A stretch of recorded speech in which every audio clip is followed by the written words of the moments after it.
Yes haleem గుమగుమలాడాలంటే dry fruits పక్కాగా వాడాల్సిందే. ఇఫ్తార్ విందు పరిపూర్ణం కావాలంటే ఫ్రూట్స్ తో పాటు మరీ ముఖ్యంగా అరేబియన్ ఖర్జూరాలు వాడాల్సిందే. వీటికి తోడు రంజాన్ మాసంలో కాజు ఫ్రై, క్రిస్మస్ హల్వా 40 రోజుల పాటు వాడాల్సిందే. కానీ ఈ రంజాన్ కాస్త కళ తప్పింది.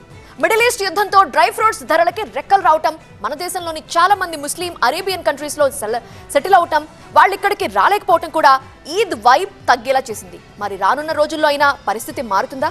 రంజాన్ నాటికి పునర్వైభవం తిరిగొస్తుందా?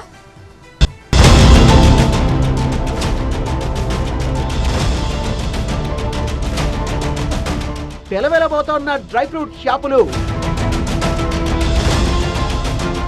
కళతప్పిన రెస్టారెంట్లు,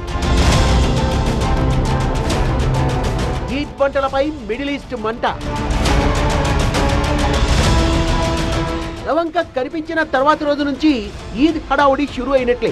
ఉపవాస దీక్షలు, ఇఫ్తార్ విందులు, ప్రతి వీధిలో హలీం గుమగుములు. ఇలా ఒక్కటేంటి 40 రోజుల పాటు పండగంటే పండగే. కానీ ఈసారి ఈద్ పై మిడిల్ ఈస్ట్ వార్ ఎఫెక్ట్ పడింది. అక్కడ పేలుతున్న బాంబులు ఇక్కడ ఫెస్టివల్ పై ప్రభావం చూపిస్తున్నాయి. అక్కడ సెటిల్ అయిన వాళ్ళు ఇక్కడికి రాకపోవడం ఎత్తైతే, వార్ ఇంపాక్ట్ తో డ్రై ఫ్రూట్స్ ధరలకు రెక్కలు రావడం ఇంకో ఎత్తు. గల్ఫ్ ప్రాంతంలోని యుద్ధ ఉద్రిక్తతలు భారతీయ మార్కెట్లపై తీవ్ర ప్రభావాన్ని చూపుతున్నాయి. విదేశాల నుంచి ఇంపోర్ట్ చేసుకునే వస్తువుల సరఫరా వ్యవస్థ మీద దెబ్బపడింది. మరీ ముఖ్యంగా డ్రై ఫ్రూట్స్ ధరలు దడబుట్టిస్తున్నాయి. సామాన్యుడికి అందనంత ఎత్తుకు చేరుకున్నాయి. మొన్నటిదాకా కిలో 2000 రూపాయలు పలికిన పిస్తా ఇప్పుడు 2500 పలుకుతోంది. సాల్ట్ పిస్తా కూడా 1100 నుంచి 1500కి ఎగబాకింది.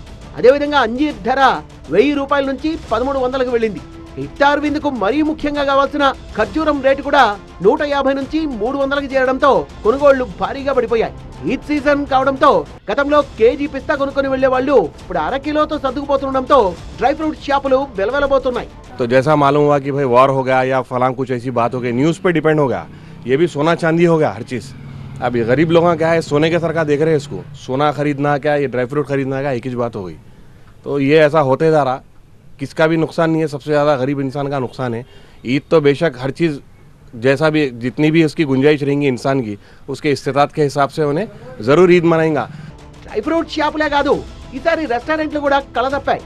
ఈ టైంకి ముస్లిం ఫ్యామిలీస్ తో కిక్కిరిసే రెస్టారెంట్లు జనాలు రాక ఖాళీగా కనిపిస్తున్నాయి. యుద్ధం ఎఫెక్ట్ తో కొన్ని వంట సరుకుల రేట్లు పెరగడంతో పాటు ఎక్కువగా డిషెస్ లో వాడే డ్రై ఫ్రూట్స్ ధరలు పెరగడం, ఫలితంగా మెనూ రేట్లలో మార్పులు రావడం ప్రధాన కారణంగా తెలుస్తోంది.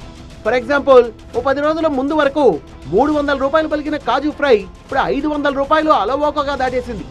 చాలా వరకు డ్రై ఫ్రూట్స్ వాడి చేసే వంటల ధరలు అమాంతం పెరగడం కూడా రెస్టారెంట్లు బోసిపోవడానికి ఒక కారణం. नो डाउट वार की वजह से थोड़ा बहुत बिजनेस पे इफेक्ट पड़ा है.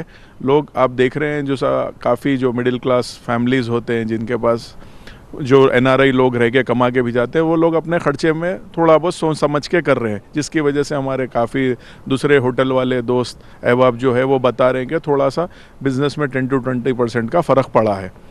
మరోవైపు ఈ యుద్ధం ఎఫెక్ట్ తో అరేబియన్ కంట్రీస్ లో ఉండే తమ వాళ్ళు ఇక్కడికి రాకపోవడం కూడా ఈ ఈద్ కళతప్పేలా చేసింది.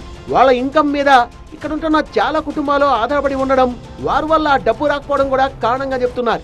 మొత్తంగా మిడిల్ ఈస్ట్ యుద్ధం ఈసారి ఈద్ వైబ్ ని దెబ్బతీసింది.